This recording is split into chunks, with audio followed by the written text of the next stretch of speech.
Hi friends, ఇప్పుడు ఈ రోజు మనకి ఈ కంటైనర్ ఎక్కడి నుంచో వచ్చింది. మన బహుశా ఏమనుకుంటే షిప్ కంటైనర్. ఇది ఎప్పుడు చేరిందో తెలీదు, కానీ 3 గంటలకల్లా ఇక్కడ చేరింది.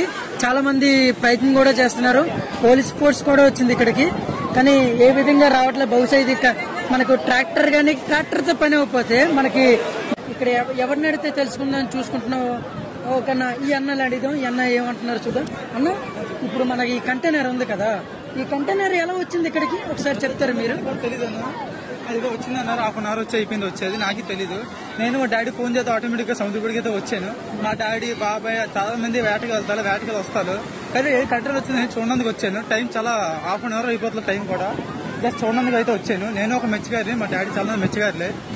సో మా బాక్స్ లో ఏముందో ఎవరికి తెలీదు. అది నాకు ఇప్పుడు మన పెద్ద ఆఫీసర్ వచ్చారు. పెద్ద ఆఫీసర్ ఏమంటున్నారు, కొంచెం మంది వాళ్ళు కూడా ఏం అడుగుతున్నారంటే మనకి జాకీ కావాలని అడుగుతున్నారు. ఆ జాకీ ఉంటేనే మనకి వీలు అవుతుంది ఇక బయటికి రానందుకు. జాకీ లేనిదే మనకి రాదు. మనకి చాలా మంది ట్రై చేశారు. ఫోర్స్ కూడా ఇంకా చూడనందుకు కూడా పెద్ద ఆఫీసర్ కూడా వచ్చారు ఇక్కడికి. దాన్ని కంటైనర్లో ఏముందనేసి ఆలోచిస్తున్నారు మొత్తం జనాలు అందరూ. సస్పెన్స్ అది ఏమున్నది అందులో అని చూస్తున్నారు. కానీ ఆఫీసర్ వచ్చారు. ఆఫీసర్ ఏమనుకుంటున్నారో చూద్దాం. ఇక్కడ అంకుల్ ఉన్నాడు. అంకుల్ గారు ఏం చెప్తున్నారు విందాం. అంకుల్, ఇది మనకి ఇక్కడికి ఎలా వచ్చింది? ఇది ఇక్కడికి అది ఎవరిదో పాకిస్తాన్ ఇండియాదో ఓడలోంచి ఎక్కడ జారిపోయిందో ఎవరు